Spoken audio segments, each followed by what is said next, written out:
Всем привет, всем здрасте, дорогие друзья, с вами Кисель. В этом видео будем с вами разговаривать касательно еще одного фита. Ну, фитец непростой, он основан на анаконде, и по идее, эта штука может у нас, так сказать, побиться за первенство с корветом на пучковых лазерах в плане использования в ПВЕ. Не знаю, как еще это дело получится, но мысли у меня в этом плане хорошие. Как минимум, на стриме я говорил о том, что буду снимать. Вот я сейчас все подготовил, материалы обменял, все заинженерил. А теперь давайте поговорим обо всем подробнее далее. А с вас, как всегда, лайк, подписочка, колокольчик, АСМЯ контент. Поехали. На чем фит основывается? На лазерах. Мысль была такая. У корвета у нас 2 четверки получается и 2 единицы пучковых лазеров. И по идее то, что стоит здесь, будет мощнее, потому что здесь, друзья, очень много лазеров. Прям очень много. Но есть некоторые подводные камни. И здесь, естественно, не только такие лазеры, потом о них подробнее, как сделать такими. Здесь еще и многостволки на коррозийку, когда мы снимаем щиты, чтобы нормально все это дело работало. Но прикол в том, сейчас у меня стоит на данном корабле быстро заряжающийся распределитель. И вот что происходит с 2 пипками в оружии.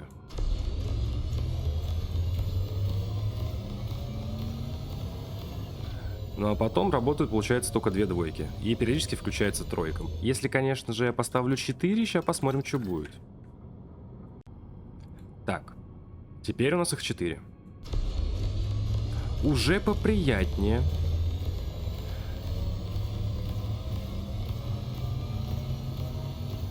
Ну, вряд ли вы так долго будете стрелять. Нагревается, потому что, ну, как бы я стреляю в точку. И да, нагрев я тоже нивелировал. Если бы здесь не было того, что здесь стоит в плане экспериментальных эффектов и гаек, было бы все гораздо хуже.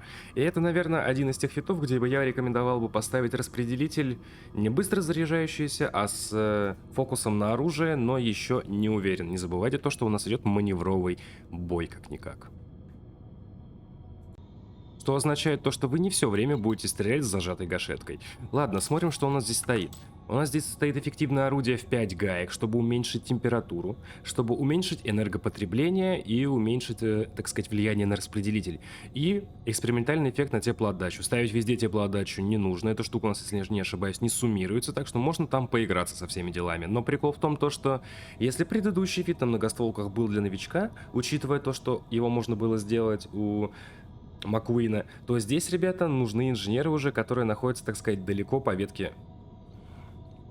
Но это того стоит. Сейчас покажу, у кого такое можно сделать. А, да, то, что у лазеров зеленый цвет и у движков зеленый цвет, это окраска, а так он будет у вас красный, ребята, не парьтесь по этому поводу. И это дело находится у инженера на станции Брос Легаси, система Муанг, если не ошибаюсь, да, все верно. И это у нас, друзья, Бро Тарквин.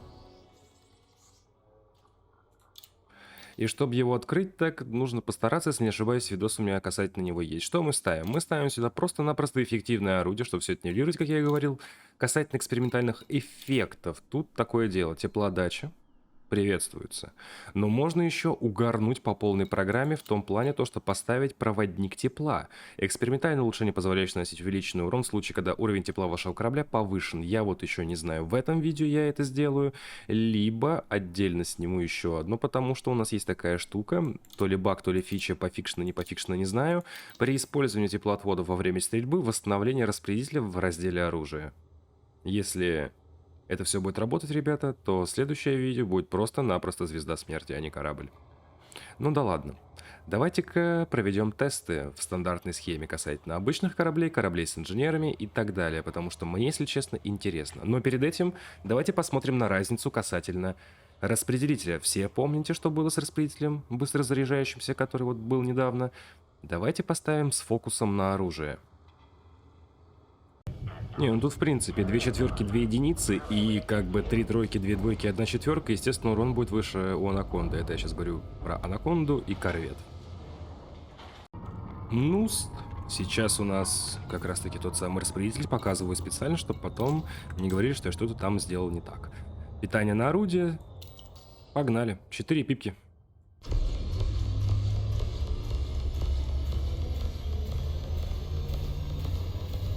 Температура нормально.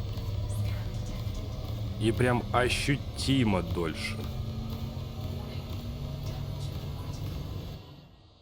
Прям очень ощутимо. Естественно, если будет цель, и вы будете использовать экспериментальный эффект теплоотдачи, температура у вас так расти не будет.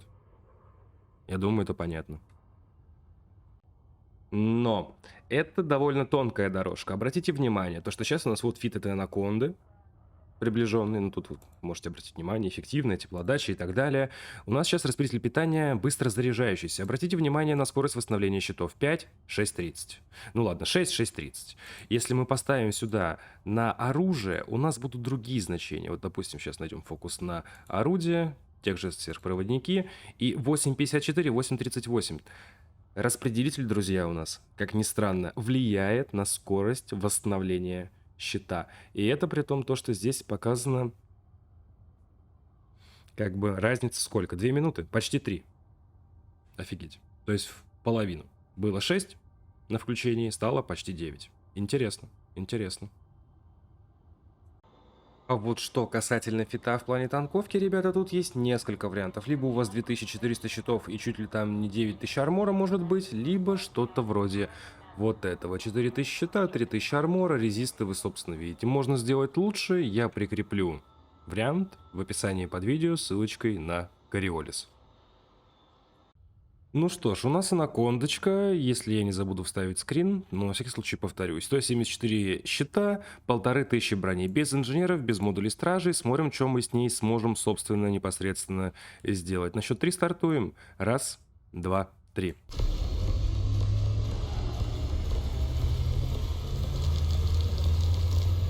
Кстати, какие-то лазеры вроде промахиваются маленько. Давайте чуть пониже, но в любом случае разбирается довольно быстро, учитывая количество армора. Неплохо.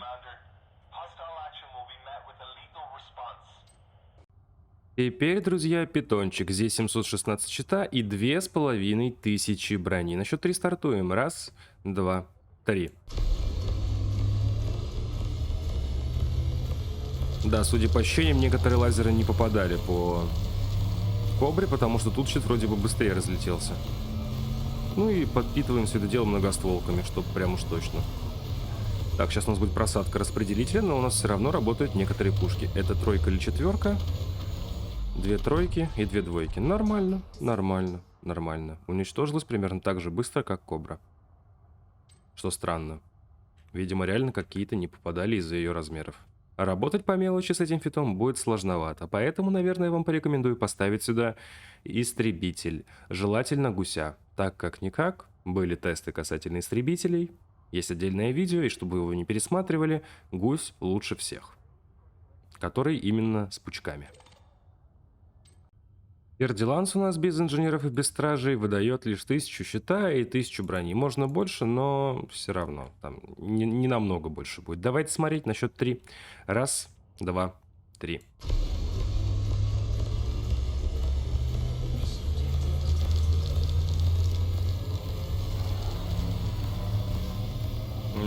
Да, интересно получается. Быстренько, конечно. Но, естественно, попадать по таким маневренным кораблям будет проблемно, ибо... Не, маневренность, конечно, имеется, но... То, что у нас распределитель нет двигателя, это может сыграть с нами плохую шутку. И да, сейчас у нас, естественно, распределитель с фокусом на орудие. Анакондочка. И тут у нас, друзья, уже довольно интересно. У нас получается 1500 щита, ну, 1550, окей, и 3675 брони. Давайте-ка смотреть, что у нас тут будет. Раз, два, три. Неплохо.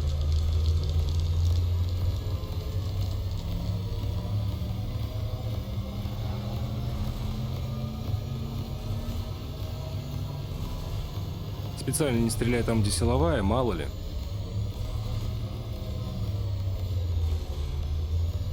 Потихонечку добавляем многостволками. Естественно, вряд ли вы так будете стрелять в одном положении, поэтому вы можете рассчитывать на то, что у вас будут стрелять все орудия одновременно.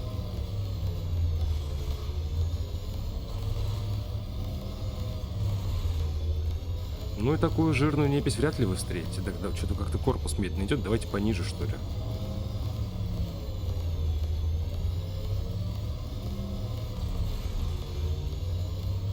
Блин, вот шло все хорошо, а сейчас что-то плохо пошло.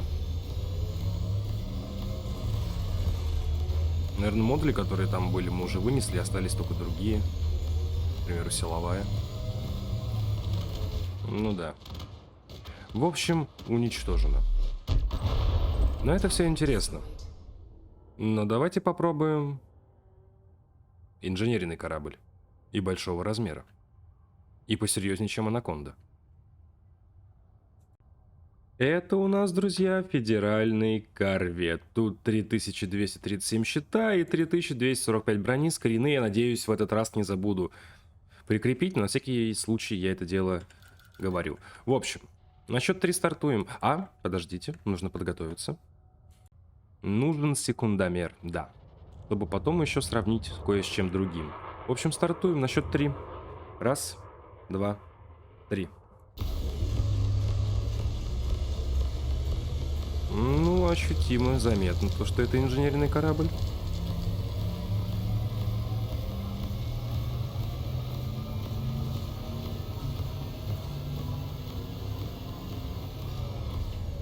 Блин, мы вообще не греемся. Просто вообще. Если бы был бы еще бонус на урон от повышения температуры, возможно, реально было бы лучше, но... Не знаю, мне кажется, это тема отдельного видео, чтобы тестировать и смотреть, во сколько раз урона будет больше. Ну да ладно, мы уже подбираемся потихонечку к корпусу.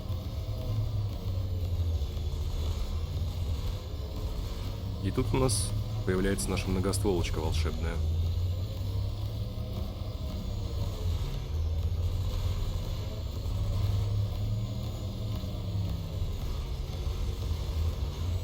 Половинка уже готова.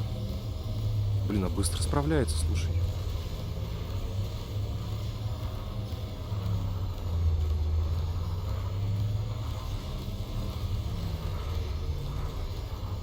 Уже 10% почти корпуса осталось. Блин, хорошо как. Похоже, там кританула силовая. Минута 20 секунд, окей, допустим. Минута 20 секунд со всеми делами. Теперь давайте возьмем другой корабль, который до этого держал, так сказать, пальму первенства в плане ПВЕшечки. Это у нас корвет. И поставим на него те же самые лазеры. Но так, как там это было. 2 четверки, 2 единицы. Потому что 2 двойки плохо сводятся. И 1 тройка тоже плохо сводится в плане фиксов. Опа, что-то там шатдаун через 30 минут у нас будет. В общем, прикол корвета — это его маневренность, естественно, не забываем про это дело. И то, что у нас меньше вооружений, по идее, распределитель будет жить дольше, но сейчас, короче, посмотрим. Все нужно проверять, чтобы было понятно, и чтобы вы не тратили материала на все это дело, потому что, это выходит в копеечку. То, что у него нету щитов, не волнуйтесь, здесь стоит силовая, та же самая, чтобы нагрев был точно такой же, чтобы, примерно одинаково. Одинаковые условия. Распределитель питания, естественно, на орудие, огневые группы, 2 четверки, 2 двойки, многоствольное орудие. На счет 3 стартуем. Раз, два, три. Да, распределитель живет гораздо больше, как вы можете заметить. Зажатую гашетку сможем держать намного дольше. Прям вот намного. Это может сыграть роль. Но все же, даже если он быстрее уничтожит данный корабль, учитывая, сколько времени мы можем сжать, не забывайте про то, что вы не всегда будете попадать по цели. Поэтому в этом случае Анаконда, я думаю, выиграет. В любом случае, мы еще пойдем с вами на непись и на все прелести, связанные с этим. Тем временем щиты у нас почти сняты. И приходит время многостволок. Если за 30 секунд успеем, то, по идее, будет примерно такое же время.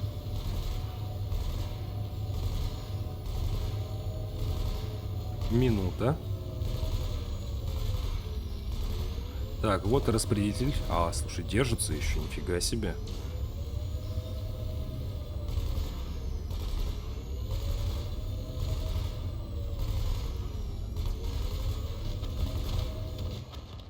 Минута 18. Блин, минута 18. Разница в 2 секунды, я считаю, это можно списать на погрешность. Они идентичны. Но во время боя, ребята, Анаконда будет лучше. Ибо секундный залп у нее больше. И когда, так сказать, цель находится в зоне досягаемости, в зоне видимости, прямой наводки выстрела и так далее, мы нанесем больше урона. Но корвет маневреннее. Но не на то, чтобы прям очень-очень много. Поэтому все же, наверное, я перехожу на Анаконду с этим фитом. Но все же, это как так произошло? Как он тут оказался? Это что за запрещенная магия? Интересно. Ну да ладно, давайте заниматься неписью на Анаконде. Да и плюс, качать ранг на федеральный корвет, друзья, вы сами знаете, что очень и очень долго. 20 часов Сотис Цеус, учитывая еще то, что берем торговые миссии, как-никак. Конечно, когда у нас есть поврежденные космопорты, где мы вывозим пассажиров, там это дело будет побыстрее. Первый тест и мой нелюбимый — попасть по маленькой цели. И затеять с ней, так сказать, маневровый бой.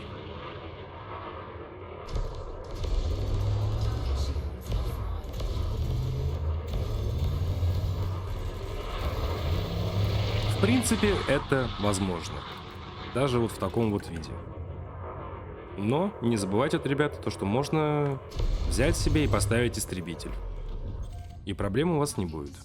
С мелочью, по крайней мере. Ну, давайте. Средний кораблик.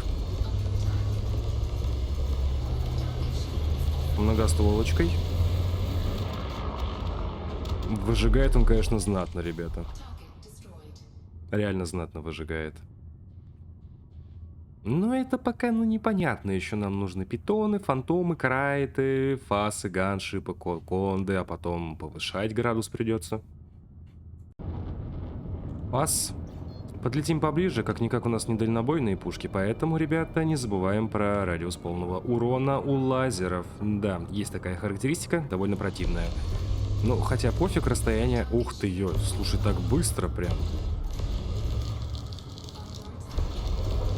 Слушайте, и по корпусу нормально прилетает, удивлен, учитывая расстояние, то, что мы теряем урон на нем.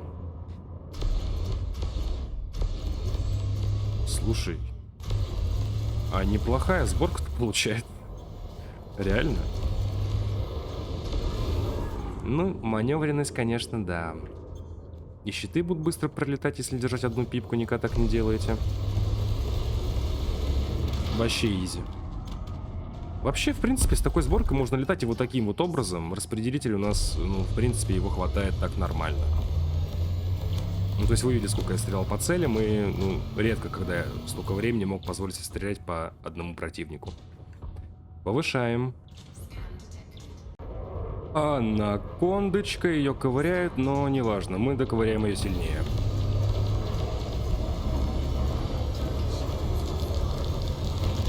Это очень, блин, быстро.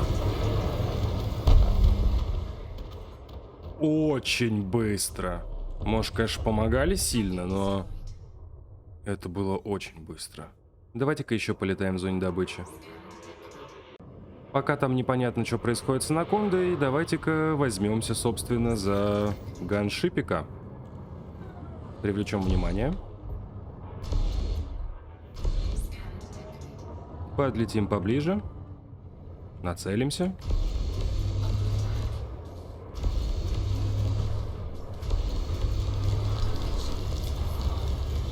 Да вы что, угораете? Что так хорошо идет-то?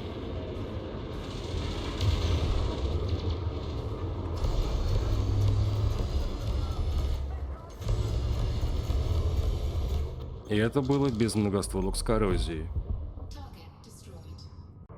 Имперский клипер. Кем-то там в крыле, ну да ладно. В общем, давайте посмотрим. По идее, его вообще сейчас должно разорвать просто на части. И почему-то он стоит на месте, нам же с этого плюс. Бывает такое, то, что непись багуется, но все же, прям давайте, прям, ну, километр, даже меньше. И просто залп из всего, что у нас есть.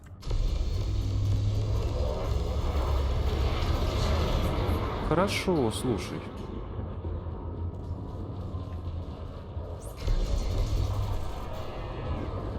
Да, с маневренностью тут беда.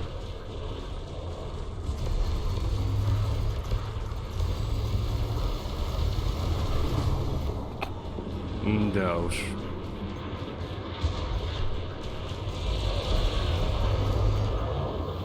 Этому киту здесь вообще все нипочем, но этого и следовало ждать, как и многим заинженеренным кораблям, но все же, по моим личным ощущениям, когда я снимал видео про корвет, точнее с корветом было посложнее. А вот непись, конечно, мелкая, это прям для нас страдание. Ну да ладно. Разберусь с ней за кадром, иначе это, возможно, будет надолго. А, нет, ненадолго. Конечно, ее размеры мелкие очень сильно мешают. А, все, отвалилось.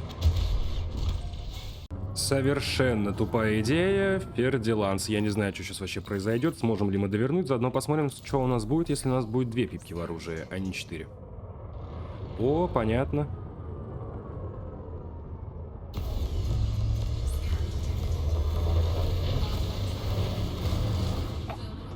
Ладно, допустим.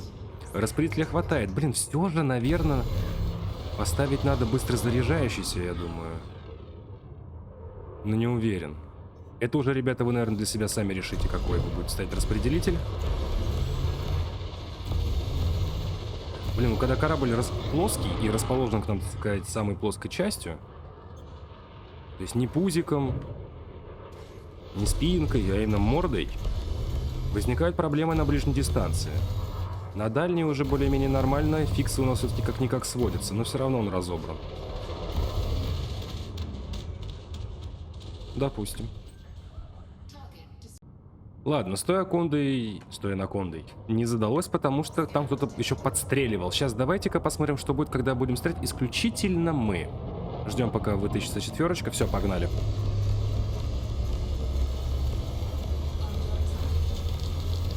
Ну... Примерно то же самое. Не забывайте то, что разные ранги у них бывают. Стреляем, стреляем. Главное попадать. Многостволочка не дотягивается.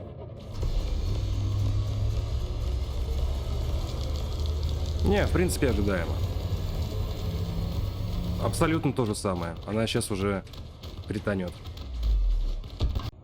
Дорогие мои, я сейчас в горизонтах, потому что в Одиссее, блин, на отображении галактических карт не показано нифига в плане гражданских беспорядков. И это паршиво на самом деле. Была одна в 300-400 от Шинрарта, я туда прыгнул, и ну не было этих сигналов. Отпрыгнул обратно, перезашел в горизонт, и все есть. В общем, давайте-ка побудем чутка в горизонтиках. Так, что у нас тут? Где анаконда? Давай сразу анаконду. Вот сразу же, прям сходу. Прям, да, с заскока. Отлично, пошли. 2 километра, а нет, 7. Ладно, пока долетим, лететь долго. И, естественно, я не взял первого пилота себе на истребитель и забыл вообще о нем. Ну да ладно, давайте смотреть.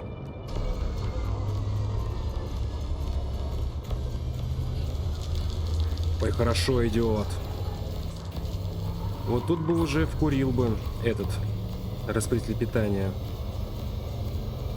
Быстро заряжающийся. А тут мы уже подбираемся к корпусу непосредственно. Сейчас он восстановится, пока мы развернемся. Отличненько.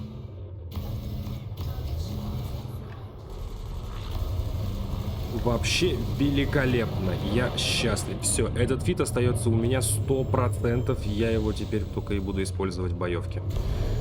Я так, конечно, говорил почти про каждый, но со временем, ребята, мы повышаем градус опасности данных сборок.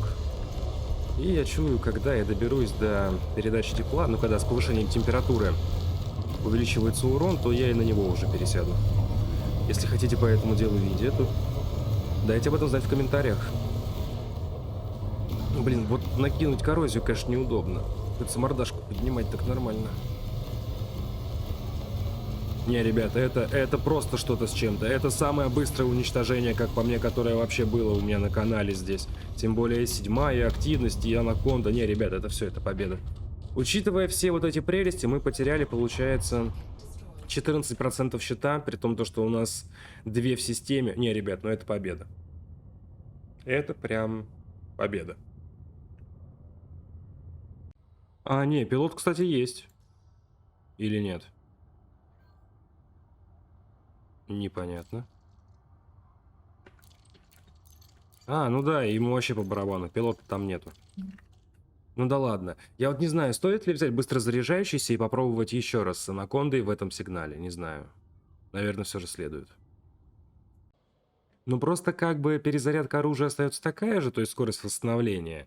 Но ресурс падает, ну, на 40%. Ну, блин, не знаю. Давайте смотреть. Чего бы, собственно, и нет. Ну, мы снова летим сюда. Да, фит, естественно. Тот же, за исключением того, что я поменял распределитель. Сейчас посмотрим, как он работать у нас будет в таком виде. Даже не знаю. А эксперименталку проводник тепла, ребята, я не стал. Все-таки, блин, это довольно странная штука. В том плане, то, что вы можете сжечь себе корабль и долго не постреляете. Вот, пожалуйста, быстро заряжающийся распределитель. А не с фокусом на орудие. И анакондочка прям как раз рядышком. Так, ну что ж, сейчас у нас получится, интересно. Ой, слушайте, а это поближе у нас. Тоже смертоносный, нормально. Работаем.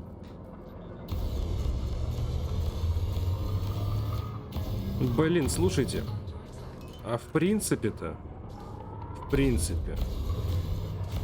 Можно оставить-то и это.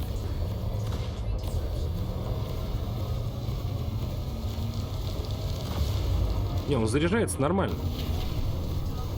Ну, блин. Там в такой момент мы стреляем сколько? Ну, примерно так же. Ну, именно когда у нас он высушивается полностью, я имею в виду количество орудий, которые у нас ведут огонь. Так что, в принципе... Блин, наверное, все-таки быстро заряжающийся, да. Берите его, не прогадаете в любом случае.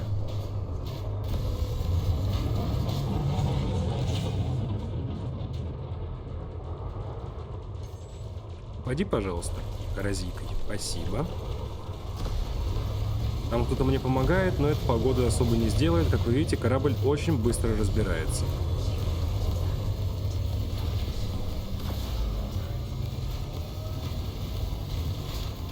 Все, разобран и так далее. Это прекрасно. И мы еще имеем лучший танк, насколько вы помните, в плане щитов. И мы можем и буститься нормально. Бустоваться, прошу прощения. Ну, не знаю, давайте что ли закрепим результат, чтобы уж прям уж точно поставить все точки.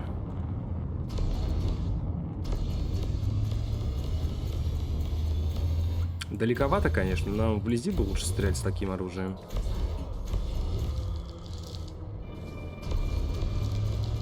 Надо поближе подобраться. Да хотя и так нормально. Дальний бой, ребят, если поставите, то поверьте, распределитель будет у вас улетать очень и очень быстро.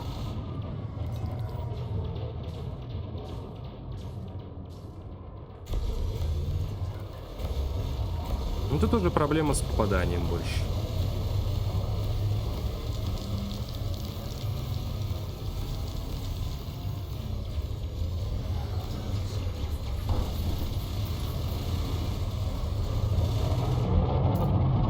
В клинч лучше не входить. Расстояние 500, километр, полтора-два очень хорошо. Просто если будете ближе, то многостволки не будут попадать. А многостволки тут очень сильно решают. Как-никак разъедающие боеприпасы.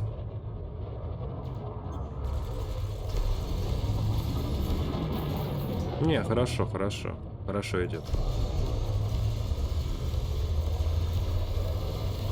Конечно, я, правда, одну пипку оставил на счетах. Это я, конечно, молодец, как всегда. Забыл.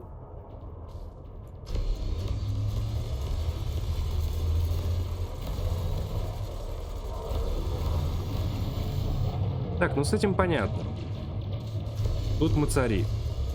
А что будет с неписью побольше? Давайте смотреть.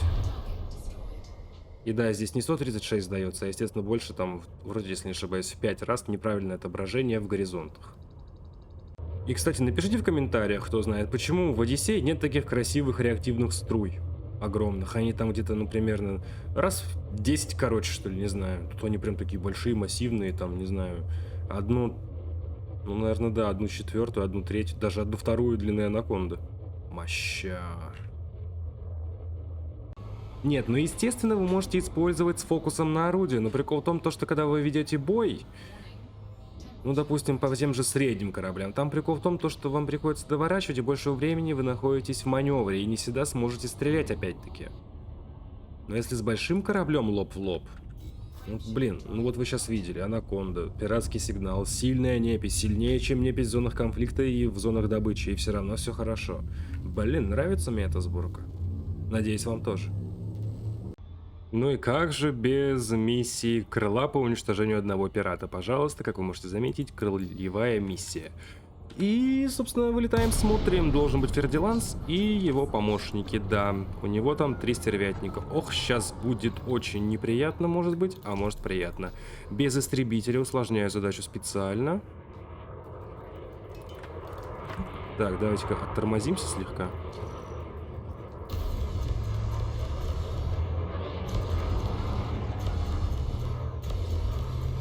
Так. Ох, как я не люблю с фердиланцами биться, особенно вот с этими, слышь, а там что, уже все, полщита у него нет, что ли?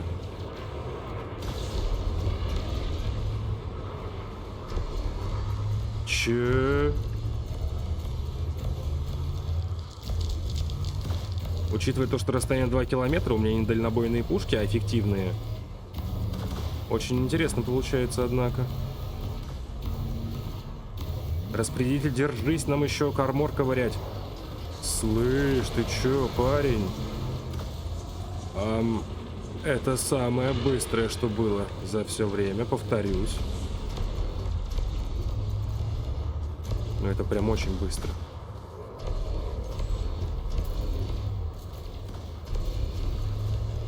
Блин, вот 3 стервятника с пучками, конечно, это тоже неприятно моим щитам, но наплевать.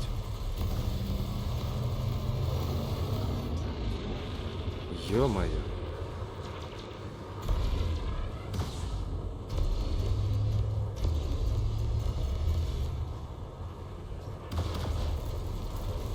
Давайте-ка попробуем вот так вот. 4 в системы, 2 в оружие. Посмотрим, что у нас получится. Чисто экспериментируем с танком.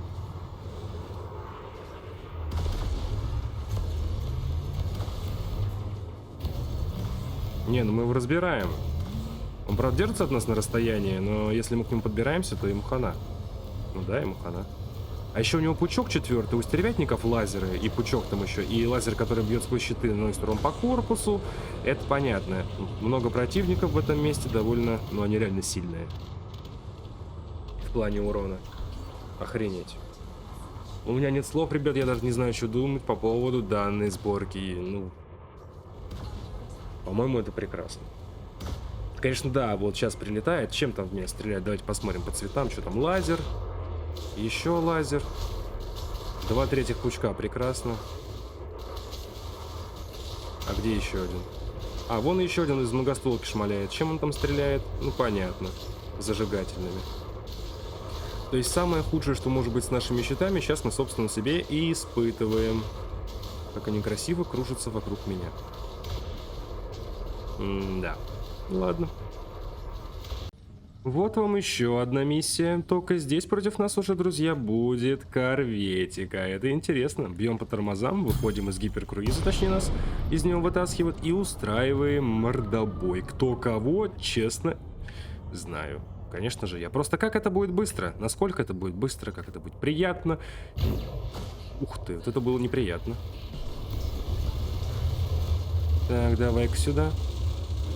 Я просто как-то спрашивал касательно этого дела на стриме, добавлять ли неписей на корветах. Все сказали, естественно, да.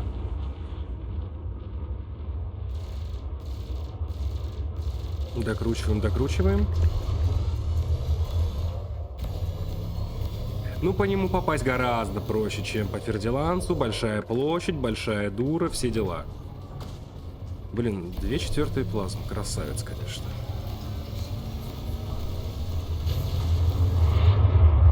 Ну, в В принципе, мы его разберем.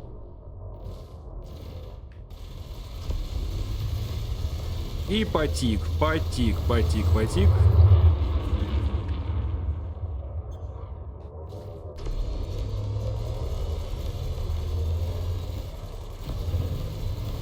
Не, ну без вариантов. Это анаконда, это вообще зверь какой-то. Естественно, дали не столько, а дали сколько? А непонятно. По идее, вот столько. Интересно. Мне все нравится, не знаю, как вам. Я вообще в кайфе от этого фита. В принципе, этот фит можно еще улучшить одним способом, но не знаю, есть ли целесообразность данного дела. Это рельса первого размера на сбитие банки. Поможет она вам, не поможет, не знаю. Одной многостволки с корзейкой достаточно. Почему бы, собственно, не поставить рельсу, которая будет сбивать банку у противника, чтобы, так сказать, не регенились? Чтобы сразу просто непосредственно лупасить по ним по полной программе. Вариант хороший. Касательно распределителя, все-таки быстро заряжающийся вытаскивает. Как-никак. При сравнении корвета и анаконды использовался один и тот же быстро... Нет, не быстро заряжающийся, который на орудие. Во. Так что... Осталось дождаться того момента, когда я доберусь наконец-таки до экспериментального эффекта проводник тепла. Но там, ребята, там будет прям, ну, совсем все по-другому. И посложнее. Тут-то просто взял, полетел, вытащил гнезда и пошел развлекаться по полной программе. Вот даже в таком формате. 4 в систему, 2 в оружие. Ну и еще истребитель на подхвате. Чтоб прям, ну, можно было с мелочью нормально себя вести. А у меня на этом все, друзья. Всем спасибо, что смотрели, ставьте лайки, подписывайтесь на канал, жмахайте колокольчик. В описании под видео будет ссылочка на плейлист со всеми видео касательно Light Dangerous, друзья, и там, поверьте, уже много видосов. Мы перешли отметку в 480. Да, в 480. Говорю столько, сколько отснял, чтобы вы понимали, сколько контента я для вас завез, различные разборы и так далее. Много полезных видосов, ребята. Чекните. Также многие видосы я структурировал. Что это означает? В описании вас ждет 21 плейлист. Обзоры кораблей, топы кораблей, материалы, данные, стражи, торгоиды, вооружение, ручное вооружение, реобзоры. Великое множество. Но все-таки общая инфа в одном большом плейлисте. Плюс будут ссылочки на социальные сети, такие как Instagram, группа ВК, Discord сервер и Telegram-канал, где публикуется информация о выходящих видео непосредственно в день их релиза, друзья. Также в Телеграме и Дискорде имеются чаты, чтобы вы могли общаться друг с другом на различные темы касательно различных игр, там искать себе компашку, чтобы поиграть хоть в КС-ку, хоть в дотку, ребята, не осуждаю. Сам играю в различные игры, как по жанру, так и по сеттингу. И еще такой момент. Моя эскадрилья получила минорную фракцию. Что это означает? У нас есть своя система, свои станции, космопорты и так далее. Если хотите в этом поучаствовать, то вам в Discord, там подробные правила вступления и так далее. И еще, пожалуйста, пишите, какие игры вы хотите видеть на канале, какие обзоры, какие гайды, какие стримы. Спасибо. А на этом давайте прощаться. С вами был Кисель, всем до встречи и пока-пока. Увидимся в космосе.